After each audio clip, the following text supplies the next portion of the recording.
మనిషి జీవితంలో అత్యంత విలువైన విషయం ఏమిటి? ఆత్మగౌరవం, సెల్ఫ్ రెస్పెక్ట్. దాన్ని కాపాడుకోలేకపోతే మన దగ్గర ఏమీ ఉండదు.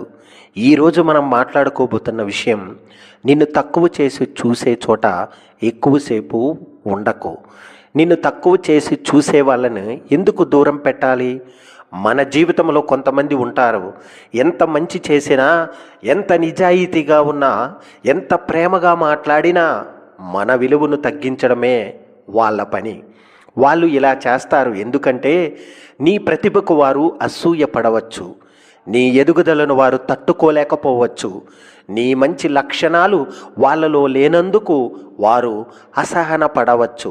ఇలాంటి వాళ్ళ దగ్గర ఎక్కువసేపు ఉన్నా మనస్సు చిన్నదవుతుంది, ఆత్మవిశ్వాసం తగ్గిపోతుంది, మన వంతు వెలుగు మసిపోతుంది. నీ విలువ తెలుసుకో, లేదంటే ప్రపంచం నిన్ను తగ్గించి చూస్తుంది. ప్రపంచంలో ప్రతి మనిషికి ఓ ప్రత్యేకత ఉంది, కానీ మన విలువను మనమే గుర్తించకపోతే మనల్ని ఎవరు గుర్తించరు. ఎవరైనా నిన్ను తక్కువ చేసి మాట్లాడితే నువ్వు తప్పు కాదు, వాళ్ళ తప్పు. నీ విలువను నీ పని అంటుంది, నీ మాటలు కాదు. మనుషులు మారరు, నీవే నిర్ణయం తీసుకో. కొంతమంది మాట్లాడే మాటలు, వాళ్ళ వైఖరి, వాళ్ళ ప్రవర్తన మొత్తం విషం లాంటిది. అలాంటి చోట నువ్వు ఎంత ఉన్నా ఒకరోజు నువ్వు నీపై నువ్వే సందేహపడడం మొదలు పెడతావు. గుర్తుపెట్టుకో, మనస్సుకు నొప్పి ఇచ్చే చోట ఎక్కువసేపు ఉండటం తెలివి తక్కువ. అక్కడి నుంచి బయటకు వచ్చి నిర్ణయం తీసుకోవడమే ధైర్యం. వాళ్ళు మారితే బాగుంటుంది అని ఆశించవద్దు. మనుషులు మన కోసం మారరు, వాళ్ళు ఎలాంటి వారో అలాంటి వారే. నీ విలువను తెలుసుకునే వాళ్ళను వెతుకు, నీ ప్రజెన్స్కి విలువనిచ్చే వాళ్ళతో ఉండు. వాళ్ళతో నీ వ్యక్తిత్వం మరింత వెలిగిపోతుంది. నిన్ను గౌరవించే చోటే నీ స్థానం. జీవితంలో అసలు ఎదుగుదల ఎక్కడ మొదలవుతుంది? నువ్వు గౌరవించే చోట, ఎవరైనా నిన్ను చిన్నబుచ్చే చోట. ఎంతకాలం ఉన్నా, ఎన్ని ప్రయత్నాలు చేసినా నువ్వు ఎదగలేవు. కానీ నిన్ను విలువైన వ్యక్తిగా చూసే వాళ్ళ మధ్య ఉంటే నీ ఆత్మవిశ్వాసం పెరుగుతుంది, నీ మాటలకు అర్థం వస్తుంది, నీ జీవితం దిశ దొరుకుతుంది. ఒక చిన్న నిజం, కొన్నిసార్లు మనమే సమస్య. ఎందుకంటే ప్రతి ఒక్కరి మనసు నొప్పించని చోటికి మనమే వెళ్ళం. మనల్ని తగ్గించే చూసే చోట ఎందుకు ఎక్కువసేపు నిల్చుంటాం? కానీ ఇకపై కాదు, నీ జీవితానికి నువ్వే బాస్. నిన్ను ఎవరు తక్కువ చేస్తే వాళ్ళ నుంచి దూరంగా నడిచి వెళ్ళటం బలహీనత కాదు, అది సెల్ఫ్ రెస్పెక్ట్. నీ జీవితానికి నువ్వే నాయకుడివి. నీ హృదయాన్ని నొప్పించే వారి కోసం నీ ప్రయాణాన్ని ఆపకూడదు. నీ విలువను తగ్గించే చోట నిలబడు అన్నవాడు నీ శత్రువు. నీ విలువను గుర్తించే చోటకి నడవమని చెప్పేవాడే నీ నిజమైన స్నేహితుడు. నువ్వు విలువైన వ్యక్తివి. ప్రపంచం నీలాంటి వాళ్ళ కోసం ఎదురు చూస్తుంది. నిన్ను తక్కువ చేసే చోట నుంచి బయటకు రా. నీ వెలుగుతో మెరవలసిన వాళ్ళ దగ్గరకు వెళ్ళు. జీవితంలో ఒక గొప్ప నిజం ఏమిటంటే, ఎవరు ఎవరికి ఏమీ కారు. ఇది వినడానికి కొంచెం కఠినంగా అనిపించినా మన జీవితం గమనిస్తే ఇది ఎంత నిజమో అర్థమవుతుంది. మనతో ఉన్నవారు మన కోసమే ఉన్నట్లు అనిపిస్తుంది, కానీ కాలం, పరిస్థితులు, ప్రయోజనం మారితే కొన్ని బంధాలు కూడా మారిపోతాయి. నిజం ఎప్పుడు అంగీకరించాలి. మన ఎదుగుదలకు ఇది మొదటి అడుగు. నిజం అంగీకరించడం. నిన్న నీకు చాలా దగ్గరగా ఉన్న వాళ్ళు ఈరోజు నిన్ను పట్టించుకోకపోవచ్చు. ఎందుకంటే మనుషుల సంబంధాలు అవసరాల మీద నడుస్తాయి. ఇది ఎవరిని తప్పు పట్టడానికి కాదు, అది మనిషి సహజ స్వభావం. ఎవరు ఉండరు, ఎవరు వస్తారు. మన జీవితంలోకి వచ్చే ప్రతి వ్యక్తి శాశ్వతం కాదు. కొంతమంది వస్తారు, కొంతకాలం మన చేత వేళ్ళను పట్టుకుని నడుస్తారు, తరువాత విడిచిపెట్టి వెళ్ళిపోతారు. అది వారి తప్పు కాదు, అది జీవితం చూపించే ప్రయాణం. మన మార్గం, మన గమ్యం, మన ప్రయోజనం ప్రతి ఒక్కరికి వేరు. కావున బంధాలు మారడం సహజము. అంచనాలు తగ్గించు, శాంతి పెరుగుతుంది. ప్రతి బాధకు ఒకే కారణం, అంచనాలు. మనకు దగ్గరైన వాళ్ళు ఎప్పుడు మనతో ఉండాలని అనుకుంటాం, కానీ వాస్తవం ఏమిటంటే నీ కోసం ఎవరు శాశ్వతంగా ఉండరు. నీ బాధను ఎవరు భరించరు, నీ కన్నీళ్లు ఎవరు తుడవరు.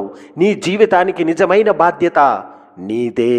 అంచనాలు తగ్గితే మనస్సుకు శాంతి పెరుగుతుంది. నిన్ను నువ్వు నమ్ము, మిగతావన్నీ వస్తాయి. దూరం వెళ్ళిపోయిన వాళ్ళ కోసం బాధపడకు. నిన్ను వదిలి వెళ్ళిన వాళ్ళు నీ కథలో అవసరం లేని పాత్రలు మాత్రమే. జీవితం ఒక గొప్ప చిత్రం లాంటిది. ఏ పాత్ర ఎంతకాలం అవసరం ఉందో సమయమే నిర్ణయిస్తుంది. ఒకరు వెళ్ళిపోయారని నీ ప్రయాణం ఆగదు. నీ విలువను ఇంకెవరో గుర్తించే వరకు ఎదురు చూడకు. నీ విలువను నీకు నువ్వే నిరూపించు. నీతో చివరి వరకు ఉండేది ఒక్కరే. జీవితాంతం నీతో ఉండేది ఎవరు? నీ కుటుంబం, నీ స్నేహితులు, నీ ప్రేమించిన వ్యక్తి లేదు. నీతో చివరి వరకు ఉండేది నువ్వే. నీ శ్వాస కూడా చివరికి మిగిలేది నువ్వే. అందుకే నీ మీద ప్రేమ పెంచుకో, నీ మీద గౌరవం పెంచుకో, నీ అభివృద్ధి మీద దృష్టి పెట్టు. ఎందుకంటే ఎవరికి ఏమీ కారు, కానీ నువ్వు నీలాంటి వాడికి నువ్వే అన్నీ. బంధాలు విచ్ఛిన్నం కావడం, మాటలు మారడం, మనుషులు మారడం ఇవన్నీ తప్పు కాదు. జీవితం నీకు చెబుతున్న ఒక సందేశం మాత్రమే. నీ ప్రయాణం నువ్వే ఒంటరిగా పూర్తి చేయాలి. ఎవరైనా వస్తారు, ఎవరైనా వెళ్తారు, కానీ నువ్వు ముందుకు నడిచేంత వరకు నీ గమ్యం ఒక్క అడుగు దూరంలో కూడా ఉందని మర్చిపోకు. ఎవరికి ఏమీ కారు, కానీ నువ్వు నీకు నీవే అన్నీ. నీ మీద నమ్మకం పెట్టుకుని ముందుకు సాగు. జీవితంలో ఎన్ని సత్యాలు నేర్చుకున్నా ఒకటి మాత్రం మనసులో గుచ్చుకునే నిజం: మనుష్యులు, సంబంధాలు అవసరాల మీద నడుస్తాయి. కొంచెం వినటానికి కఠినంగా అనిపించవచ్చు, కానీ జీవితం మనకు చూపించే ప్రతి అనుభవం ఈ మాట నిజమే అని నిరూపిస్తుంది. సంబంధాలు ఎలా మొదలవుతాయంటే, మన జీవితంలో చాలామంది వస్తారు. ఇంతకంటే మనసుకు దగ్గరైన వాళ్ళు కూడా ఎందుకు వస్తారు? ఎందుకంటే వాళ్ళకు మన మీద ఏదో అవసరం ఉంటుంది. మనం వాళ్ళకు ఏదో అందిస్తాం. మనం వాళ్ళ జీవితంలో ఒక పనికొచ్చే చోట ఉంటాం. బంధం, ప్రేమ, స్నేహం ఇవన్నీ నిజమే, కానీ వాటి వెనుక ఒక చిన్న అజ్ఞాతమైన అవసరం ఉంటుంది. అది మనిషి స్వభావం, తప్పు కాదు, సహజమే. అది అవసరం తీరితే బంధం ఎందుకు మారుతుంది? కొన్ని స్నేహాలు, కొన్ని బంధాలు ఎందుకు అకస్మాత్తుగా దూరం అయిపోతాయంటే, అవసరం మారిపోతుంది, పరిస్థితి మారిపోతుంది, మనస్సులు మారిపోతాయి. కాలం మారితే మనిషి ప్రాముఖ్యత కూడా మారుతుంది. నిన్ను నాన్నంటే ప్రేమించేవారు ఈరోజు నీకు కొంచెం దూరంగా ఉన్నట్లు అనిపిస్తే ఆశ్చర్యపడాల్సిన పని లేదు. జీవితంలో ప్రతి వ్యక్తికి తనకంటూ ఒక దారి, ఒక ప్రయోజనం, ఒక పరిస్థితి ఉంటుంది. ఈ నిజం తెలుసుకోకపోతే మనమే బాధపడతాం. మనిషిని బాధ పెట్టేది ఇతరుల మార్పు కాదు, మన అంచనాలే. మనమే అనుకుంటాం, ఈవేళ నాకు ఇలా తోడుగా ఉన్నవారు రేపు అలాగే ఉంటారు, కానీ జీవితం అలాంటిది కాదే. నిన్ను అత్యంత ప్రేమించిన వారు కూడా తమ పరిస్థితులకు అనుగుణంగా మారిపోతారు. తెలుసుకున్న బాధే, తెలియకపోతే ఇంకా బాధే. అంగీకారం హృదయం విముక్తి. సంబంధాలు అవసరాల మీద నడుస్తాయని అంగీకరించినప్పుడు మనసుకు ఒక పెద్ద విముక్తి వస్తుంది. ఇక ఎవరు వెళ్ళిపోతే బాధపడము, ఎవరు మారినా మనసు బరువు అవ్వదు. ఎవరిపై అంచనాలు పెట్టం. మనలో మనం ఒక గొప్ప వాస్తవాన్ని అర్థం చేసుకుంటాం: మనతో శాశ్వతంగా ఉండేది ఒక్కరే, అది మనమే. అసలు బలం ఎక్కడుంది? అవసరాల కోసం వచ్చే బంధాలు శాశ్వతం కాదు, కానీ నీకున్న బంధం మాత్రం ఎప్పటికీ మారదు. నీ నిజమైన బలం నీ ఆలోచనలు, నీ నిర్ణయాలు, నీ కష్టపడి పనిచేయడం, నీ ఆత్మవిశ్వాసం. ఇవి ఎప్పుడు నిన్ను వదలవు. ఒకరు దూరం అంటే నీ ప్రయాణం ఆగిపోదు, నీ విలువ తగ్గిపోదు. సంబంధాలు అవసరాల మీద నడవడం తప్పు కాదు, అది జీవితం చూపే సహజమైన ప్రవాహం. కేవలం గుర్తించుకోవలసిన ఒక్క విషయం: ఎవరైనా నీ జీవితంలోకి రావడం ఒక అవకాశం, వెళ్ళిపోవడం ఒక పాఠం. కానీ నువ్వు ముందుకు నడవడం అది నీ బాధ్యత, నీ శక్తి. ఇతరుల మార్పును బాధగా చూడకండి, సహజంగా అంగీకరించండి. ఎందుకంటే మనుషుల సంబంధాలు అవసరాల మీద నడుస్తాయి, కానీ నీ జీవితం నీ మీదే నడుస్తుంది. మనిషి జీవితం ఒక గొప్ప రహస్యం. పుట్టిన క్షణం నుంచి చివరి శ్వాస వరకు మన ప్రయాణమే నిజం. మన పూర్వజులు చెప్పిన సత్యం: పుట్టుటయు నిజము, పోవుటయు నిజము, నట్టి నడిమి పని నాటకము. ఈ 3 పాదాలు మనిషి జీవిత తాత్పర్యం మొత్తాన్ని చెప్పేస్తాయి. పుట్టుటయు నిజము. పుట్టడం అది మనకు ఎంచుకునే అవకాశం లేదు. ఎక్కడ పుడతామో, ఎలా పుడతామో, ఏ కుటుంబంలో పుడతామో అది సర్వసృష్టి నిర్ణయం. జననం అంటే ఒక కొత్త ఆరంభం. ఈ ప్రపంచంలో అడుగుపెట్టిన క్షణం నుంచే మన ప్రయాణం మొదలవుతుంది. అది నిజం, అది నిర్బంధం. పోవుటయు నిజమే. ఎలా పుట్టడాన్ని నియంత్రించలేమో అలాగే ఎలా పోవడాన్ని కూడా మనం నియంత్రించలేము. మనం ఎంత సంపాదించినా, ఎంత పేరు తెచ్చుకున్నా, ఎంత బంధాలు కట్టుకున్నా చివరికి మనం ఈ లోకాన్ని విడిచి వెళ్ళాల్సిందే. అది కూడా నిజం, ఎవరు తప్పించుకోలేని నిజం.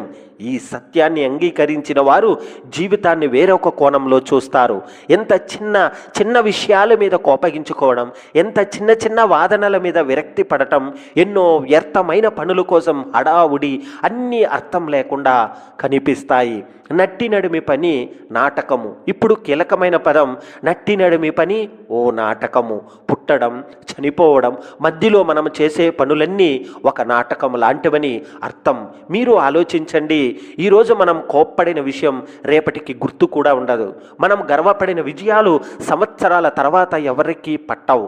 మనం చెప్పుకున్న గొప్ప బాధలు మనతో పాటు ఎవరూ తీసుకెళ్లరు.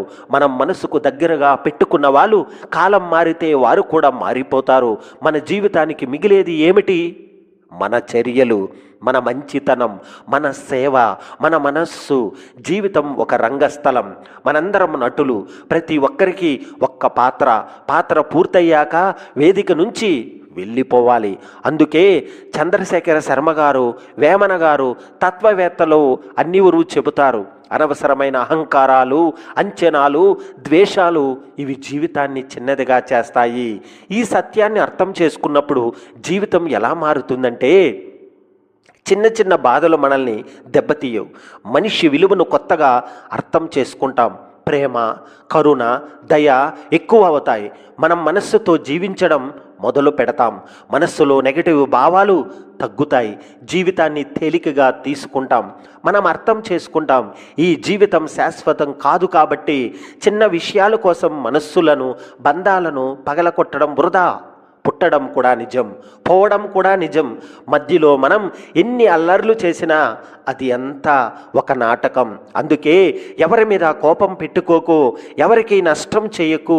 మంచిగా మాట్లాడి మంచిని చెయ్యి, ప్రేమ పంచు, దయచూపు, నిన్ను నువ్వు మెరుగుపరుచుకో. ఎవరి హృదయాన్ని బాధ పెట్టకుండా జీవించు. ఎందుకంటే చివరికి నీ పేరు మిగిలేది కాదు, నీ ధనం మిగిలేది కాదు, నీ రూపం మిగిలేది కాదు, నీ మంచితనమ మాత్రమే మిగులుతుంది. పుట్టుటయు నిజము, పోవుటయు నిజము, నట్టి నడిమి పని నాటకము. ఈ 3 పదాలు తెలుసుకున్న వారికి జీవితం ఒక భారమై ఉండదు, ఒక వరమై ఉంటుంది. చివరికి నీతో ఉన్నవాడు నువ్వే. ఈ వాక్యం మొదటిసారి వినగానే కొంత బాగుండదు, కొంత నిరాశగా అనిపించవచ్చు. కానీ ఇందులో కథ కూడా ఉంది. బాధ్యత, స్వాతంత్ర్యం, ప్రేమ, ఆత్మవిశ్వాసం అన్నీ కలిసిన ఒక గొప్ప నిజం. మనుషుల బంధాలు అద్భుతం.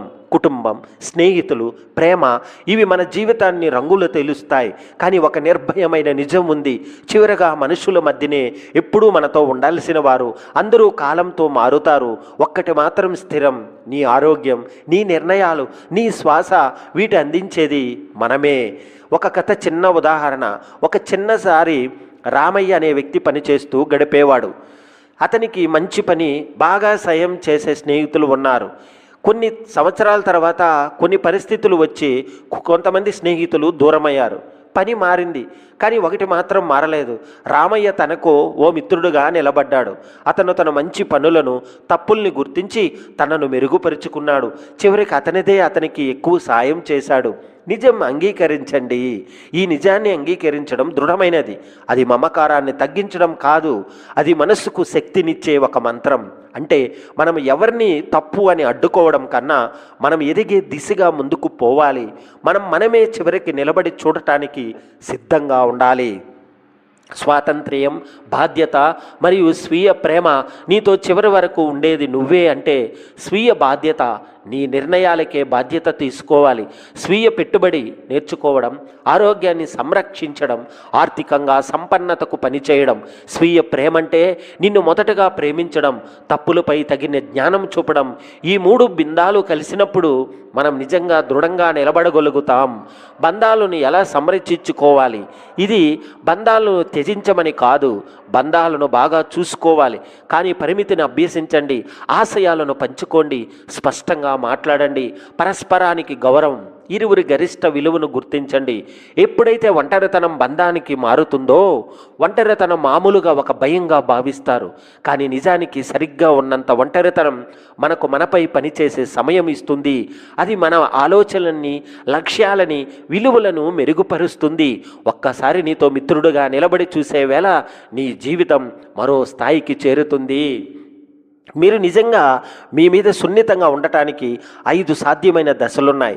రోజుకు 10 నిమిషాలు స్వీయ రిఫ్లెక్షన్. రోజంతా మీరు చేసిన మంచిని, మినహాయింపుని గుర్తించండి. ఆరోగ్యానికి ప్రాధాన్యతనివ్వండి. మంచి ఆహారం, వ్యాయామం, సరి అయిన నిద్ర, సాధనాలు నేర్చుకోండి.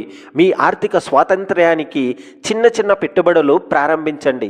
సమయానికి సంబంధాలు పునఃస్థాపించండి. బలహీన సంబంధాలను విడవకండి, వాటిని పునరుద్ధరించండి. పాజిటివ్ మాటలు ప్రాక్టీస్. ప్రతిరోజు స్వయాన ప్రోత్సహించే వాక్యాలు చెప్పండి. నేను చేయగలను, నేను విలువైన వాడిని అని. ఈ వాక్యం మనలో భయాన్ని కాదు, విశ్వాసాన్ని నింపాలి. తీవ్ర క్లిష్టతలోనూ మీరు ముందు స్తంభించకుండా నిలబడగలరని తెలుసుకోవాలి. అది శక్తినిస్తుంది. మీరు ఎదగలిగే శక్తి మీలోనే ఉంది. చివరికి మీ తోడుగా నిలబడేది మీరు మాత్రమే. కాబట్టి మీ పట్ల మృదువుగా, కఠినంగా, సంభ్రమగా ఉండండి. నిజానికి మన జీవితంలో చాలామందిని మనం కలిసి ప్రయాణం చేస్తాం.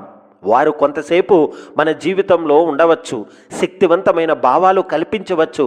కానీ చివరికి గమనించండి, నీతో చివరి వరకు ఉండేది నువ్వే. ఇలా అంగీకరించడం పరిణామం కాదు, అది ఒక కొత్త ప్రారంభం. అది నీపై నమ్మకం పెట్టుకోవడమే. మనుషుల జీవితంలో జ్ఞానం అనేది చాలా ముఖ్యం. అభ్యాసం కూడా ఎంతో అవసరం. ధ్యానం మనస్సుకు శాంతిని ఇస్తుంది. కానీ ఇవన్నింటికంటే శ్రేష్టమైనది ఏదో తెలుసా? కర్మఫల త్యాగం. భగవద్గీత చెబుతుంది, యాంత్రికమైన అభ్యాసము కంటే జ్ఞానము మంచిది అని. జ్ఞానము కంటే ధ్యానము శ్రేష్టము. ధ్యానము కంటే కర్మఫల త్యాగము మెరుగైనది.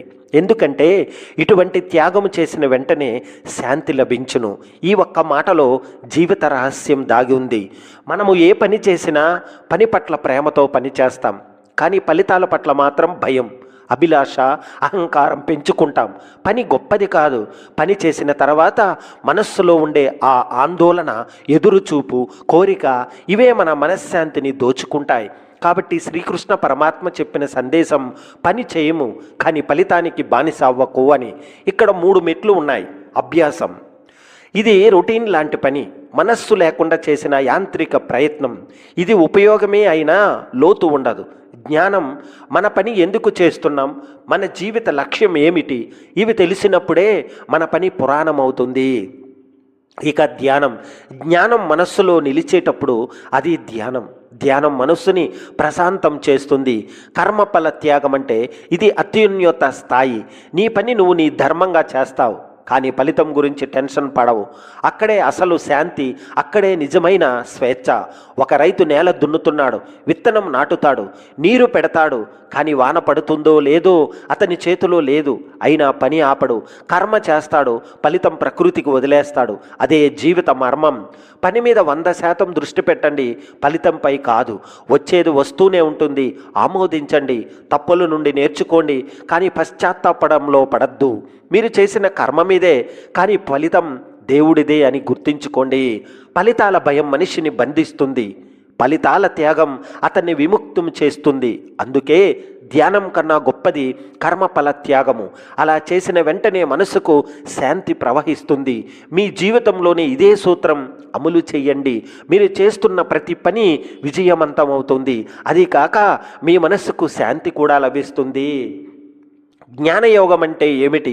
జ్ఞానం అనేది పుస్తకాలు చదవడం కాదు, పదాలు వంటతా పట్టడం కాదు. అసలు జ్ఞానం అంటే నిజం ఏమిటో తెలుసుకోవడం, ఆ నిజాన్ని వదిలేయడం, తనను తాను గుర్తించడం. అర్జునుడు కురుక్షేత్రంలో అయోమయంలో ఉన్నప్పుడు శ్రీకృష్ణుడు చెప్పిన మొదటి గొప్ప ఉపదేశం ఇదే. నీవు శరీరం కాదు అర్జున, నీవు ఆత్మవు. శరీరం నాశనం అవుతుంది, కానీ ఆత్మ శాశ్వతం. ఇదే జ్ఞాన యోగానికి పునాది. నేను ఎవరు? మనలో చాలామంది ఇలా అనుకుంటాం, నేను నా పేరు, నేను నా ఉద్యోగం ఇది, నేను నా కుటుంబము, నేను నా విజయాలు, నా వైఫల్యాలు. కానీ గీత చెప్పేది వేరే. ఆత్మ neither Born Nar destroyed, it is eternal, pure, untouched. శరీరం మారుతుంది, చిన్నప్పటి నుండి పెద్దవాళ్ళం అవుతాం. జన్మ, మృత్యువులు ఇవన్నీ శరీరానికి సంబంధించినవి. కానీ ఆత్మ అనేది అసలు స్వరూపం. జ్ఞానయోగం మనకు ఈ శాశ్వత సత్యాన్ని గుర్తు చేస్తుంది. జ్ఞానము ఎందుకు అవసరము? ఎందుకంటే జ్ఞానం భయమును తొలగిస్తుంది. భయం అనేది అనిశ్చితి నుండి వస్తుంది. నా దగ్గర ఏం జరుగుతుందో, నేను ఎవరిని కోల్పోతానో. కానీ మీరు అసలు స్వరూపం ఆత్మ అని తెలుసుకున్నప్పుడు మరణం కూడా భయంకరం కాదు. జ్ఞానం బాధను తగ్గిస్తుంది. మన బాధలన్నీ అహంకారం మరియు అపరిజ్ఞానం వల్లే. జ్ఞానం అహంకారాన్ని కరిగిస్తుంది. జ్ఞానం శాంతి ఇస్తుంది.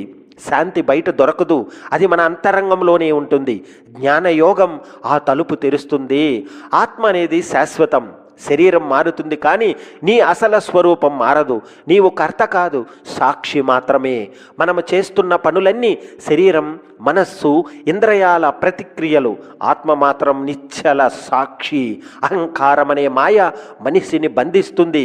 నేనే చేశాను, నా కోసమే ఇది అని అనుకుంటే బంధనం. జ్ఞానంతో మోహం తొలగిపోతుంది. అర్జునుని మోహం పోయినట్లు మనకు కూడా జీవితంలో ధైర్యం వస్తుంది. జ్ఞానయోగం ఎలా సాధించాలంటే, జ్ఞానం అంటే మాటలు కాదు, అనుభవం. దాన్ని ఎలా సాధించాలి? వినడం, శ్రవణం. గీతను వినడం, చదవడం, గురువు మాటలు వినడం. ఇంకోటి మననం. నేను ఎవరు, నా అసలు స్వరూపం ఏమిటి అని ఆలోచించడం. నిశిధ్యాసనం. ధ్యానంలో కూర్చుని నేను శరీరం కాదు, ఆత్మను అని అనుభవించాలి. జ్ఞానయోగ ఫలితం ఒక్కటే, మోక్షం, స్వేచ్ఛ, నిజమైన శాంతి, అహంకార రహిత జీవితం. ఒక్కసారి మనం ఆత్మస్వరూపాన్ని అర్థం చేసుకున్నామంటే జీవితం పూర్తిగా మారిపోతుంది. విజయం కోసం హడావుడి ఉండదు, విఫలమవుతానేమో అన్న భయం ఉండదు, ఎవరు ఏమన్నా బాధ అనిపించదు. మనస్సు నదిలా ప్రశాంతంగా ప్రవహిస్తుంది. భగవద్గీత, జ్ఞానయోగం మనకు చెబుతున్న ఒక్క సందేశం, నీ నిజ స్వరూపాన్ని తెలుసుకో. అప్పుడు ప్రపంచంలోని అన్ని బంధనాలు తెగిపోతాయి. శరీరం నశిస్తుంది, పదవులు మారిపోతాయి, సంపద పోతుంది. కానీ నీలోని ఆత్మ శాశ్వతం. ఆత్మలో తెలుసుకున్నవాడే నిజమైన జ్ఞాని. అతడే నిజంగా స్వతంత్రుడు. హరే కృష్ణ. సర్వం కృష్ణార్పణమస్తు. ధ్యానం కంటే గొప్పది కర్మఫల త్యాగం. భగవద్గీత చెబుతున్న అత్యున్నత సత్యం.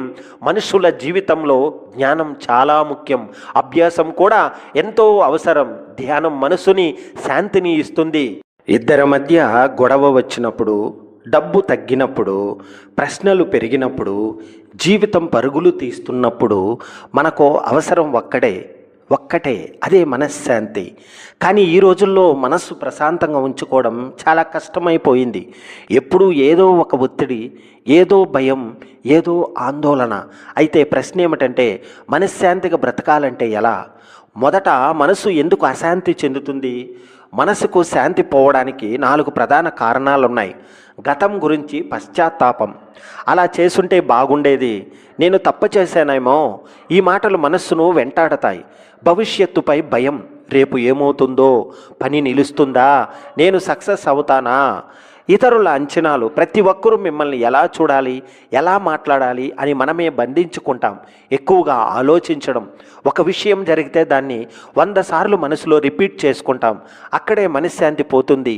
మరి శాంతిగా బ్రతకడానికి 7 మార్గాలు. యాక్సెప్టెన్స్, ఆమోదం. జీవితంలో జరిగేది మనకు అనుకున్నట్టు కాకపోవచ్చు, అది తప్పు కాదు. ఆమోదం ఉన్నప్పుడు మనసుకు పోరాటం ఉండదు. ఇది ఎలా జరిగింది, సరే నేను దీని నుంచి నేర్చుకుంటాను అని చెప్పగలిగితే మనసు పెద్దగా తేలికపడుతుంది. వదిలిపెట్టడం నేర్చుకోండి. ఇవి వదిలేస్తే మనసు శాంతి అనేది పడుతుంది. పాత బాధలు, గతంలోని తప్పులు, మీరు బాధించిన వారి మాటలు, జరిగిన అన్యాయం, అహంకారం, ఈ చిన్న విషయాలు మనసులో పెట్టుకుంటే మనమే మనకు శత్రువులు అవుతాం. వదిలిపెడితే మనం గెలుస్తాం. టూ మచ్ ఎక్స్పెక్టేషన్స్ తగ్గించండి. అంచనా ఎక్కువైతే బాధ కూడా ఎక్కువ. ఇతరులపై, సంఘటనలపై, జీవితంపై అంచనాలు తగ్గిస్తే శాంతి సహజంగానే వస్తుంది మనకు. ధ్యానం మనశ్శాంతికి రాజమార్గం ఇది. రోజుకు 10 నిమిషాలు కళ్ళు మూసుకొని కూర్చోండి. ఒక్కరోజైనా ప్రయత్నించండి. ధ్యానం మనసు మీద పడే చెత్త ఆలోచనలను శుభ్రం చేస్తుంది, మనస్సు చల్లబడుతుంది, ఆత్మ ఎనర్జీ పెరుగుతుంది. ధ్యానం అనేది మనస్సుకు విశ్రాంతి. మీ బలహీనతలను అంగీకరించండి. ప్రతి మనిషికి దోషాలు ఉంటాయి. దాన్ని దాచడం కాదు, అంగీకరించడం గొప్ప ధైర్యం. మీ దోషాలను అంగీకరించినప్పుడు వాటిపై పని చేయగలుగుతారు. ఇతరుల కంటే కోపం తగ్గుతుంది, మనస్సు లోపల కలత అనేది పోతుంది. సరళమైన జీవన విధానం, అవసరాలు తగ్గిస్తే శాంతి పెరుగుతుంది. చిన్న చిన్న విషయాల్లో ఆనందించండి, ప్రతి దాంట్లో ప్రదర్శన తగ్గించండి. ఎవరి అప్రూవల్ కోసం బ్రతకవద్దు. సరళం అనేదే శాంతి. కృతజ్ఞత, రోజు చివర మీకు ఉన్న 3 మంచి విషయాలు గుర్తెరగండి. ఆరోగ్యంగా ఉంది, తినడానికి ఉంది, కుటుంబము ఉంది, పని ఉంది, ప్రేమించే వాళ్ళు ఉన్నారు. ఇవి గుర్తు చేసుకుంటే మనసు వెంటనే ప్రశాంతమవుతుంది. భగవద్గీత చెప్పిన మనశ్శాంతి రహస్యం తెలుసుకుందాం. శ్రీకృష్ణ భగవానుడు అర్జునుడికి ఒక మాట చెప్పాడు, కర్మ చేయము, ఫలితముపై ఆసక్తి విడిచిపెట్టుము అని. ఈ ఒక్క సిద్ధాంతం మన జీవితాన్ని పూర్తిగా మార్చేస్తుంది. ఎందుకంటే ఫలితమే మన ఆందోళనకు మూలం. ఫలితం వదిలేస్తే శాంతి ఆటోమేటిక్గా వస్తుంది. శాంతి దేవుడి ఆలయంలో లేదు, శాంతి పర్వతాల్లో లేదు, శాంతి ఎవరితో గడిపితే లభించదు. శాంతి మనస్సులో ఉంది, కానీ దాన్ని మేము మరిచిపోయాం. మనసు శాంతి కావాలంటే బయట ప్రపంచాన్ని మార్చాల్సిన పని లేదు, మన ఆలోచనలను మార్చితే సరిపోతుంది. మనశ్శాంతి అనేది డబ్బుతో వచ్చే విషయం కాదు, పదవులతో, పేరుతో వచ్చే విషయం అంతకంటే కాదు. శాంతి అనేది మన నిర్ణయం, మన భావన, మన ఆలోచన. వదిలిపెట్టడం నేర్చుకోండి. ధ్యానం చేయండి, ఆమోదం పెంచుకోండి, అంచనాలు తగ్గించండి, కృతజ్ఞత కలిగి ఉండండి. మీ జీవితంలో శాంతి నదిలా ప్రవహిస్తుంది. కనిపించాలనుకోవద్దు. ధనవంతులుగా కనిపించేందుకు చాలామంది తాహతకు మించి ఖరీదైన వస్తువులను కొంటుంటారు. వాస్తవానికి అటువంటి చర్యలు వారిని పేదరికం దిశగా నెడుతాయి. ఎలాగంటే, విలాసవంతమైన కారు కొంటే దాని విలువ తగ్గుతూనే ఉంటుంది. డిజైనర్ దుస్తుల నుంచి ఎటువంటి రాబడి ఉండదు. ఖరీదైన వాచీతో అదనపు ప్రయోజనం ఏమీ ఉండదు. ఏటా కొత్త ఐఫోన్ కొనుగోలుతో డబ్బు వృధా అవుతుంది. విలాసవంతమైన అపార్ట్మెంట్లో ఫ్లాట్ ఈఎంఐ గుదిబండలా మారుతుంది. కాబట్టి డాబుసరిపై కాక సంపద సృష్టిపై దృష్టి పెట్టడం ఉత్తమం. ఆర్థిక క్రమశిక్షణకు అవసరమైన అలవాట్లు, ప్రతి రూపాయి ఖర్చును పరిశీలించాలి. వ్యాపార అంశాలకు సంబంధించిన పుస్తకాలను చదువుతుండాలి. మీ క్రెడిట్ స్కోర్ని ప్రతి నెల గమనించుకోవాలి. మీ ఆర్థిక లక్ష్యాలను ప్రతి ఆదివారం సమీక్షించుకోవాలి. మీకు ఆనందం కలిగించని ఖర్చులకు కోత పెట్టాలి. మిమ్మల్ని ప్రభావితం చేసే వ్యక్తులతో తరచూ భేటీ కావాలి. ఆర్థిక వ్యవహారాల్లో మీకంటే జ్ఞానం కలిగిన వారిని అనుసరించాలి. శారీరక ఇబ్బందులతో మానసిక సమస్యలు, ఒక్కోసారి తలెత్తే మానసిక సమస్యలకు శారీరక ఇబ్బందులు కారణం కావచ్చు. ఆందోళన, ఏ అంశంపైన దృష్టి నిలపలేకపోవడం, చిరాకు వంటి మనో దౌర్బల్యాలకు రక్తంలో చక్కెర శాతం పెరగడం, డీహైడ్రేషన్, ఖనిజ లవణాల లోపం, నిద్రలేమి, దీర్ఘకాల ఒత్తిడి కారణం కావచ్చు. వీటిని అధిగమిస్తే మానసిక సమస్యల నుంచి బయటపడవచ్చు. రోజులు ఇలా ప్రయత్నించండి. జీవితంలో మార్పు కోసం 90 రోజుల నియమాన్ని అనుసరిస్తారా? అయితే 3 నెలలు వీటిని పాటించండి. మద్యాన్ని దూరం పెట్టండి. సామాజిక మాధ్యమాలకు దూరంగా ఉండండి. ప్రతిరోజు వ్యాయామం చేయండి. అన్యమనస్కంగా ఉండద్దు. జంక్ ఫుడ్ జోలికి వెళ్ళొద్దు. సమయానికి నిద్రపోండి. ఆరోగ్యకరమైన ఆహారాన్ని తీసుకోండి. మీ లక్ష్య సాధనకు రోజు కృషి చేయండి. మంచి ఆరోగ్యం కోసం ప్రత్యామ్నాయాలు ఉన్నాయి. ఆరోగ్యంగా ఉండటం అనుకున్నంత కష్టమేం కాదు. ముందుగా చిన్న చర్యలతో ప్రారంభిస్తే సరి. మీరు జిమ్కు వెళ్ళలేకపోతుంటే ప్రతిరోజు నడవడం ప్రారంభించండి.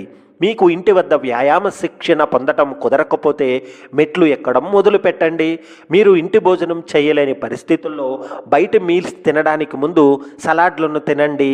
దిగడం, పాల విరుగుడు, ప్రోటీన్ తీసుకోలేకపోతే మీల్ మేకర్ను గోధుమ పిండిలో కలుపుకొని వినియోగించండి. గొప్ప జీవక్రియతో శ్రమలేని ఆరోగ్యం. మన జీర్ణక్రియల పనితీరు బాగుంటే శ్రమ లేకుండానే ఆరోగ్యం సొంతమైనట్లే. అవి ఉత్తమంగా ఉన్నాయనడానికి నిదర్శనం ఇవే: గాఢమైన నిద్ర, రోజంతా స్థిరమైన శక్తిని కలిగి ఉండటం, చక్కటి జీర్ణశక్తి, శరీరంలో కొవ్వు సులువుగా కరుగుతుండటం, ఆకలిపై నియంత్రణ. పిండి పదార్థాలు తగ్గించాలి. భోజనానంతరం రక్తంలో షుగర్ శాతం భారీగా పెరిగేందుకు పిండి పదార్థాలు ముఖ్య కారణమవుతాయి. అన్నం, రొట్టెలు, అటుకులు, ఇడ్లీ, పండ్లు వంటి ఆరోగ్యకరమైన పిండి పదార్థాలు 45 నిమిషాల్లో రక్తంలో షుగర్ని 100 నుంచి 250కి పెంచేస్తాయి. కాబట్టి ఆహారంలో పిండి పదార్థాలను తగ్గించడం ద్వారా రక్తంలో చక్కెర శాతాన్ని క్రమబద్ధీకరించవచ్చు. తద్వారా మీ శరీరం ఆరోగ్యకరంగా ఉంటుంది. ఆధ్యాత్మికత అంటే కేవలం పుస్తకాల జ్ఞానమే కాదు, అది హృదయాన్ని తాకే అనుభవం. ఈ సత్యాన్ని రామకృష్ణ పరమహంస సులభమైన ఉపమానాల ద్వారా సాధారణ ప్రజలకు అర్థమయ్యే రీతిలో చెప్పేవారు. ఆయన మాటల్లో గంభీరమైన తత్వం కూడా పసిపిల్లలకు సైతం అర్థమయ్యేలా ఉండేది. ఒకసారి రామకృష్ణ పరమహంస శిష్యులకు బోధ చేస్తూ ఇలా చెప్పారు: మనిషి ఆధ్యాత్మిక మార్గంలో నడుస్తున్నప్పుడు మనస్సు తరచూ చెదిరిపోతుంది. దానికి కారణం వాసనలు, కోరికలు. అవి మనిషిని వెంబడించే కోతుల్లాంటివి అన్నారు. అది ఎలాగా వివరిస్తూ ఒక కథ కూడా చెప్పారు ఆయన. ఓ చెట్టు మీద కోతుల గుంపు కూర్చుంది. ఒక కోతిని బలవంతంగానో బెదరకొట్టే తరిమేస్తే మిగతావన్నీ కూడా అక్కడి నుంచి దూకి పారిపోతాయి, కానీ మళ్ళీ కాసేపటికి తిరిగి వచ్చేస్తాయి. అలాగే మన మనస్సు కూడా కోతులతో నిండిన చెట్టు లాంటిది. ఒక కోతిని తరిమితే కాసేపటికి మరొక కోతి వస్తుంది. అదే కోరికల స్వభావం కూడా. కష్టపడి ఒక కోరికను వదిలించుకుంటే వెంటనే మరో కోరిక మొగ్గ తొడుగుతుంది. అందుకే మనిషి జీవితం అంతా విషయ వాంఛలతో పోరాటంలోనే గడుస్తుంది అని చెప్పారు పరమహంస. నిజమే కదా. మనిషికి జీవితం అంతా ఒకదాని వెంట ఒకటిగా వచ్చే కొత్త కొత్త కోరికలను నెరవేర్చుకోవడంతోనే సరిపోతుంది. ఉదాహరణకు, మొదట కాస్త డబ్బు ఉంటే చాలనుకుంటాం. ఆ డబ్బుతో అవసరాలు తీరాక విలాసాలకు వెళ్తాం. అవి వచ్చాక పేరు కావాలి. పేరు వచ్చిన తర్వాత అధికారం కావాలి. ఇవి వాటికి అంతమంటూ ఉండదు. ఇవన్నీ వరుసగా వచ్చే కోతుల్లాంటివే. అంత మాత్రాన కోరికలను వదిలించుకోవడం మన వల్ల కాదని రామకృష్ణ పరమహంస చెప్పలేదు. వాటిని ఎలా గెలవాలో బోధించారు. కోటాను కోట్ల కోరికలను అదుపు చేయాలనే ప్రయత్నంలో సమయాన్ని వృధా చేయవద్దన్నారు. ముందుగా ఒకే ఒక్క కోరిక, భగవంతుడు గురించి ఏర్పరచుకోవాలి. ఆ ధ్యాసలోకి ఎప్పుడైతే మనస్సు మల్లుతుందో అప్పుడు మిగతా కోరికలన్నీ తామరాకుపై నీటి బిందువుల్లా వాటంతటవే జారిపోతాయి అని చెప్పేవారు. గొప్ప ఆధ్యాత్మిక సత్యం ఇది. మనసు భగవంతుడి పైన నిలిచినప్పుడు ఇహలోక వాంఛలు మనసులోకి ఎలా రాగలుగుతాయి? ఈ మాటలు మన దైనందిన జీవితానికి కూడా అన్వయించుకోవచ్చు. కుటుంబం, ఉద్యోగం, సంపాదన ఇవన్నీ అవసరమే, కానీ మనస్సంతా అవే నిండిపోకూడదు. ఒక నిశ్చల ఆధ్యాత్మిక కేంద్రం మనిషికి అవసరం. అది లేకపోతే కోరికల కోతులు మనల్ని ఎప్పటికీ ప్రశాంతంగా ఉండనివ్వవు. రోజులో కొంత సమయం భగవన్నామ స్మరణ, ప్రార్థన, ధ్యానానికి కేటాయిస్తే మనస్సు ప్రశాంతమవుతుంది. రామకృష్ణ పరమహంస చెప్పినట్లు కోరికల నుంచి విముక్తులు కావడానికి ఉన్న ఒకే ఒక్క మార్గం ఆ పరమాత్మను ఆశ్రయించడం. మనస వాచ కర్మన ఆయనపై నిలిచిన మననే నిజమైన శాంతిని, అసలైన ఆనందాన్ని అనుభవిస్తుంది. ఆనందం అనేది ఎవరికి వారు అనుభవించే అద్భుతమైన మానసిక అనుభూతి. మనిషి పుట్టింది మొదలు చివరి వరకు ఆనందం కోసం అనేక విధాలుగా ఆరాటపడుతూ ఉంటాడు. అది తనలోనే ఉందన్న అసలు రహస్యం తెలియక ఎక్కడెక్కడో వెతుకుతూ ఏవేవో కర్మలు ఆచరిస్తూ ఉంటాడు. ఆధ్యాత్మికంగా ఆలోచిస్తే ఈ ఆనందం సాధారణ సంతోషానికి ఒక మెట్టు పైనే ఉంటుంది. సంతోషం పడిలేచే తరంగం లాంటి, అది క్షణికం. చాలా వరకు బాహ్య ప్రపంచపు ఆకర్షణల మీద ఆధారపడి ఉంటుంది.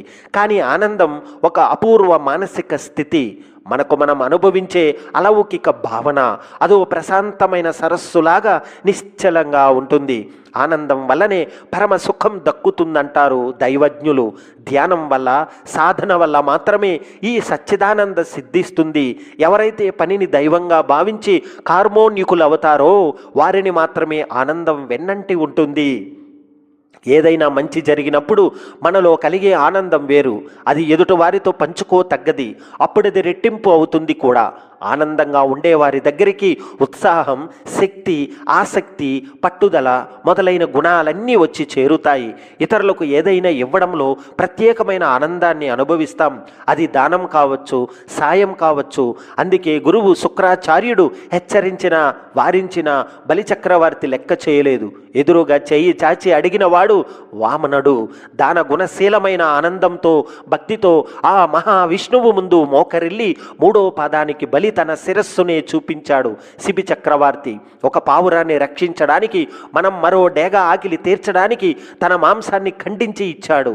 అది సరితూగకపోతే తానే స్వయంగా త్రాసులో కూర్చున్నాడు. దానగుణంలోంచి ఉత్పన్నమయ్యే ఆనందం ఉదాత్తమైంది. ధనమే కాదు, జ్ఞానం, శ్రమ, సమయం ఏదైనా ఇతరుల కోసం వెచ్చించవచ్చు. ఇవ్వగలిగే శక్తి గొప్పది. స్వార్థరహితమైన ఆనందాన్ని సృష్టించుకోవడానికి, మాటల్లో, చేతల్లో కరుణ చూపించడానికి కొత్త అవకాశాలను మనమే వెతుక్కోవాలి. ఇతరుల ఆనందంతో దాదాత్మ్యం చెందడం మనసుకు నిజమైన ఆనందాన్ని కలుగజేస్తుందని బుద్ధ భగవానుడు బోధించారు. ఆనందం అనిర్వచనీయ అనుభూతి. దీన్ని తెలుసుకోలేని మనిషి తన ఆనందాన్ని సదా పక్కన ఉన్న ఏదో ఒక దుఃఖంతో కప్పివేస్తూ ఉంటాడు. అసలు ఆనందం అనేది భౌతికమైంది కాదని సత్యాన్ని అందరూ తెలుసుకోవాలి. మంచి పనులు చేస్తూ పరోపకారిగా ఇతరులకు అండగా ఉండటంలోనే జీవన ఆనందం ఉందని గ్రహించాలి. అది గ్రహించిన నాడు మనిషి ఆనందో బ్రహ్మగా జీవిస్తాడు. మనిషికి కోరికలు ఎంతవరకు అవసరం? మనిషి జీవితంలో 2 అతిపెద్ద శక్తులు ఉన్నాయి. ఒకటి కోరికలు, రెండోది వాటిని సాధించాలనే ప్రయాస. కానీ ప్రశ్న ఏమిటంటే, మనిషికి కోరికలు ఎంతవరకు అవసరం? కొన్ని కోరికలు మన జీవితాన్ని నిర్మిస్తాయి, కొన్ని కోరికలు మన జీవితాన్ని నాశనం కూడా చేస్తాయి. కోరిక లేని మనిషి జీవితం ఎందుకు నిశ్చలంగా ఉంటుంది? ఒక్కసారి ఊహించండి. మనిషికి ఎలాంటి కోరికలు లేకపోతే ఏమవుతుంది? ఉదయం లేచే ఉత్సాహం ఉండదు, ఎదగాలనే స్ఫూర్తి ఉండదు, నేర్చుకోవాలి, తెలుసుకోవాలనే ఆసక్తి ఉండదు, సంబంధాలను కాపాడుకోవడానికి కూడా ఇష్టపడడు. కోరికలు లేకపోతే మనిషి జీవితం ఒక బండరాయి లాంటి నిశ్చల స్థితి. పెరుగుదల లేదు, మార్పు లేదు, గెలుపు లేదు. అందుకే కోరికలు ఉండాలి. కానీ ప్రతి కోరిక మనకు అవసరమా? కోరికలు అనేవి 2 రకాలు. సత్కామాలు, గుడ్ డిజైర్స్, మనిషిని ముందుకు తీసుకెళ్లే కోరికలు. ఉదాహరణకు మంచి విద్య సంపాదించాలి, కుటుంబాన్ని సంతోషంగా ఉంచాలి, ఆరోగ్యంగా బాగుండాలి, సమాజానికి ఉపయోగపడే వ్యక్తి కావాలి, ఆత్మవిశ్వాసం పెంచుకోవాలి. ఇలాంటి కోరికలు మనల్ని ఎదగటానికి ప్రేరేపిస్తాయి. ఇవి మన జీవితాన్ని వెలిగించే దీపాలు లాంటివి. దుష్కామలంటే నెగటివ్ డిజైర్స్, మనల్ని లోపల నుంచి నెమ్మదిగా నాశనం చేసే కోరికలు. ఉదాహరణకు ఇతరుల కంటే నేను పెద్దవాడిగా కనిపించాలి, ఎవరో నన్ను పొగడాలి అన్న ఆశ, ఎట్టి పరిస్థితుల్లోనైనా డబ్బు సంపాదించాలి, పేరు ప్రఖ్యాత కోసం ఏదైనా చెయ్యాలి. ఇవి మనల్ని అహంకారానికి, అసూయకు, అసహనానికి లాక్కెళతాయి.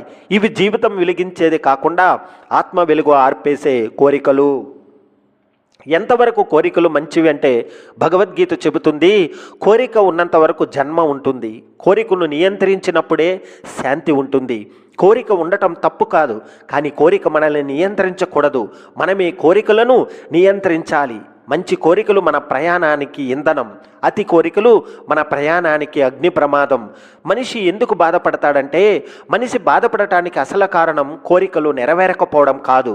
నెరవేరకపోతే మనం చూపే ప్రతిస్పందన.